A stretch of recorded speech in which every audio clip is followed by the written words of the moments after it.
Здравейте от моя YouTube канал. Искам да кажа следното нещо. Благодаря за вашата подкрепа. Ако видеото ви хареса, не забравяйте да се абонирате в моя YouTube канал, с което ме подкрепяте. Надявам се, че помагам на доста хора с информация и се учи от собствените си грешки, които ги споделям. Както казах, моите видеа никой не ги спонсорира, така че всичко го правя за кеф и за развлечение.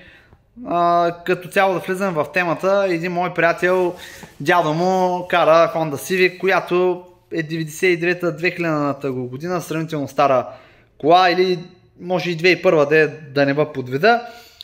И както и да е, човека ми каза, моето момче, тя е бензинова, някакъв мотор 1.4, мисля, че да не бъде подведа, нещо такова. Вика, моето момче, 3 пъти вика на 3 различни годишни технически прегледи на пунктовете, вика, минавам, викам, 3 пъти вика, колата, викам, не ми я приемат, вика. Аз съм, вика, в стрес. Тази кола, вика, ще трябва, вика, да я бракувам ли. Катализатор, вика, имам, колата е на 380 000 км, като са напълно реални, понеже той работеше дълги години в Германия и реално колата я купува преди доста години, тя е била на 3-4 години кола, я купува оттам, която е била, доколкото знам, на неговия шеф, така че той закупува чисто на нова. И както и да е, човека си носи тук и се кара дълги години в България. Има замоля, вика, какво ще правим, вика, нов катализатор, вика, да ми купиш, защото той човека даде сумата му и пари да я изкърпи тази кола, тя беше тръгнала да ръждясва, даде пари реално силно повече от колата си, но човека и тази кола е като сантиментална стойност. Така както и да е, видеото искам да го направя кратко, да споделя набързо. И той така беше стресиран, човека се оплашил, 3 пъти вика, през 3 пункта вика, минавам, защото вика, им нямам, вика, доверие, България, вика, нещата, вика, се манипулират. Викам спокойно, викам, човек, вика, неща, вика, и на 3 пункта, вика, да мине, вика, не минава. И какво ще правим? Викам, слушай, викам сега, какво, колко, викам, горило имаш? Вика, не е повече от 10 литра, вика, в резервуара. Почти, вика, резервуара, вика, ми е на червено, вика, не е светна, вика, лампичката, викам, вари, викам, си купи, викам, добавка. Ние сме правили, като по-големите от нас правиха и ние участвахме в разглеждането на добавка на българска фирма, реклама неща да правя, но ще споделя, мен никой не ме спонсорира. Хелиос. Той закупи за бензина кола, тя е ефтина, между 5-7 лева, нещо е такова, съвсем нискобюджетна. Но реално върши работа, защото в нашия университет, аз съм завършил за автомобили, имам и магистърска степен, която реално бяха правили опити, ние участвахме в тях, където видяхме какво се е случило, преди и след това гледахме снимки, имаше даже защитена дипломна работа. Добавката наистина върши работа, нищо че е българска, не трябва да се подценява. Както и да е, пак казах, никой не ме спонсорира, така че не го правя с цел да споменавам нещо и да говоря. Доста хора ми викат, имам видео подобно, което е направено за едно форчи. В момента това е втори опит, който реално ви в момента ще кажа резултата. Какъв е човека? Сипа нафтата, сипа добавката в бензиновия резервуар и той ми вика, сега вика, какво вика ще става. Викам, слушай, викам, какво? Остави, викам, една вечер тази добавка да престои, викам, в колата ти.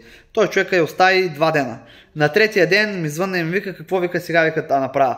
Викам, пали колата, викам, и върви, викам, до твоето село и той вика, идеално, вика, тък му вика да си зазима, вика, чешмите, вика, няма събава, вика, повече, вика, от 15-20 минути, вика, да спра, вика, водомера и да източа водата. Викам, вари, свърши си, викам, работата, отиди 30 км, 15-20 минути се бави там, колата все още е топла, върна се и викам, веднага, викам, що се върне, що беше петък и викам, викам, през годишните технически преглед на 80, викам, не на 80, между 60 и 70% съм убеден, викам, че ще минеш годишния технически преглед. Той вика, сигурен си.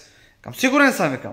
И запали човека колата, отиде си на село, свърши си работа, върна се, той така с преценителен глас, вика, сигурно, вика, тази кола ще трябва, вика, да я бракувам, викам, вали, викам, пробвай. Добре, отиди и мина през пункта и ми се обажда там след около 1 час след това. Минах, вика. Хората, вика, ме питаха даже дали не съм сменил катализатора. И в неделя ма покани, ела, вика, ще почерпа, яди, не пие, и викам, човек, аз не съм ти дал съвет. Не, молят се. Даже в момента, ако гледаш видеото, няма да спомена имена. Надявам се, че с това съм ти помогнал. Сега доста хора ще почнат да ме хейтят, да казват, ти се опиташ по някакъв начин да преметнеш системата. Аз се опитвам. Нас когато напремятат, ние какво да направим? Човека със сетни сили има си количка, той на 77-8 години човек, пазя като очите си колко пари даде да му я бодисат, да му я изкърпят, да вземе да я изхвърли. И нещата се получиха, човек е щастлив, радостен. Наистина аз се радвам, че успях да му помогна. Извикаме в неделя, събрахме се, той така развълнувам, ми говори, как ти ми каза, оставиха 2-3 дена, вика, постоя, вика, тръгнах, отива ни бръща, ни караха, вика, на обороти, както вика ми обясни, вика, върнах се, вика, веднага, вика, минах, вика, прегледа, хората ме питат, вика, дали, вика, не съм ми сменил, вика, катализатора. Колата е на около 380 000 км, реални, така че стара кола, човека мина с катализатори, които са на нея налични, и в това видео гледам да го направя тук 5-6 минутки, с което да споделя втори опит, че втори път нещата се получават.